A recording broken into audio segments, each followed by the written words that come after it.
कभी सोचा है कि भरी गर्मियों में अक्सर नाक से ही खून क्यों बहता है? मतलब कान से क्यों नहीं, या फिर हाथ से? चलिए, आज इस आम सी लगने वाली लेकिन बड़ी ही दिलचस्प पहेली को सुलझाते हैं। पता है, ये एक ऐसा सवाल है जो हमें हमारे ही शरीर की एक शानदार इंजीनियरिंग के बारे में बहुत कुछ सिखाएगा। तो चलिए मिलकर इस सवाल का जवाब ढूंढते हैं।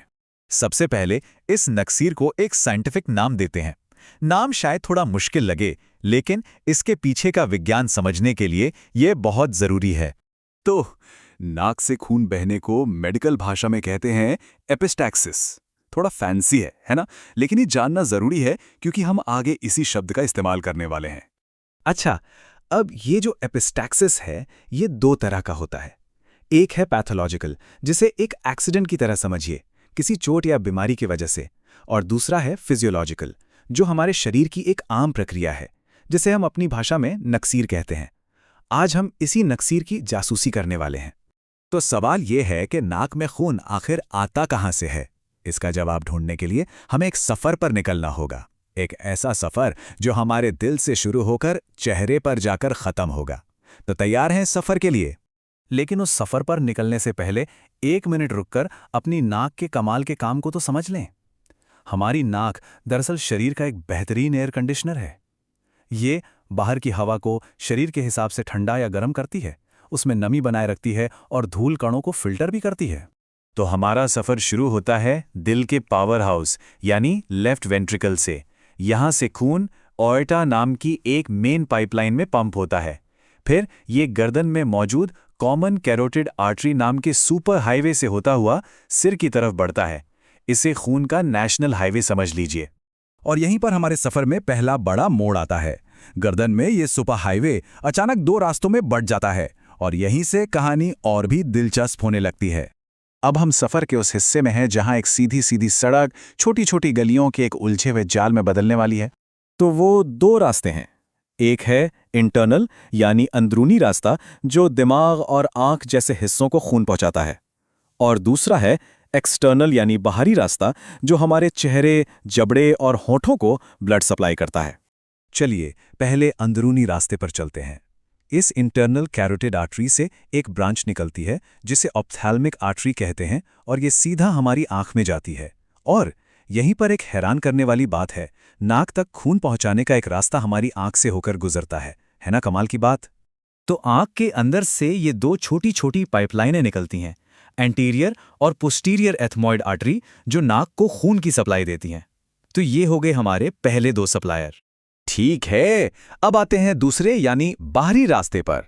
एक्सटर्नल कैरोटिड आर्टरी से एक ब्रांच निकलती है जो हमारे ऊपरी जबड़े, जिसे साइंस में मैक्सिला कहते हैं, तक जाती है। इस ब्रांच का नाम है मैक्सिलरी आर्टरी।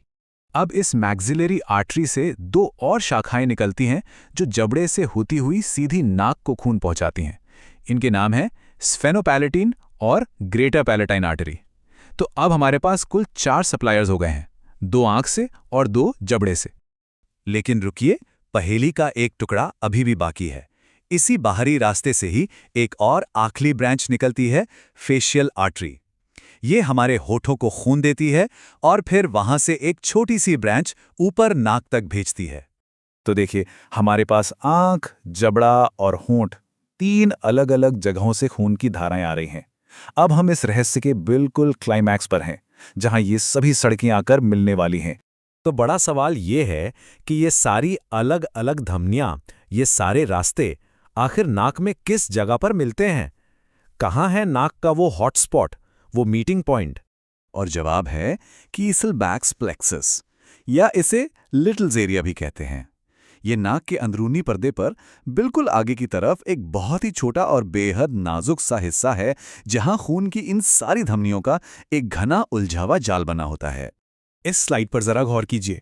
आंख, जबड़े और होठों से आने वाली वो 5 धमनियां इसी छोटे से लिटिल्स एरिया में आकर मिलती हैं। ये हमारे शरीर का एक बहुत ही बिजी ट्रैफिक जंक्शन है, और यही वजह है कि ये छोटा सा एरिया खून की सप्लाई से इतना भरा हुआ और नाजुक होता है। तो अब हम ये तो जान गए कि खून कहाँ से आता है। अब सवाल ये है कि ये बहता क्यों है, और अगर बहने लगे तो हमें करना क्या चाहिए? देखिए, गर्मी और सूखी हवा की वजह से लिटल्स एरिया की ये नाजुक नसें फैल जाती हैं और सूख जाती हैं, जिससे उनके फटने का खतरा बढ़ जाता है। इसके अलावा हाई ब्लड प्रेशर या डेंगू जैसी बीमारियों में प्लेटलेट्स की कमी भी एक बड़ी वजह हो सकती है, क्योंकि प्लेटलेट्स ही खून का थक्का जमाने का काम करते हैं। अगर नक्सीर आए तो एक बात हमेशा याद रखनी है, कभी भी सिर पीछे करके नहीं लेटना है। ऐसा करने से खून सीधा गले में जा सकता है। हमेशा बैठकर आगे की तरफ झुकें और नाक के नरम हिस्से को कुछ मिनटों के लिए दबा कर रखें। और हाँ, अगर खून बहना ना रुके या ऐसा बार बार हो तो डॉक्टर से मिलना बहुत जरूरी है।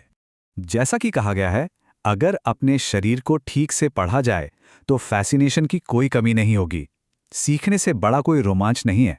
उम्मीद है आज की इस छोटी सी यात्रा ने यह महसूस जरूर कराया होगा। तो नाक का ये राज तो खुल गया।